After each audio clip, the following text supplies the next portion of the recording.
Meaning of importunate. Importunate. Importunate. Importunate.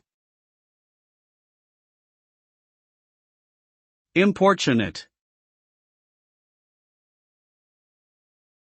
The word importunate refers to someone who is persistently and urgently demanding something, especially to the point of being annoying or intrusive. It is often used to describe a person who repeatedly asks for something, despite being told no or given an answer they don't like. Being importunate can be seen as both a positive and negative trait. On one hand, it shows determination and persistence in pursuing a goal. On the other hand, it can be irritating and intrusive, causing others to become frustrated or annoyed.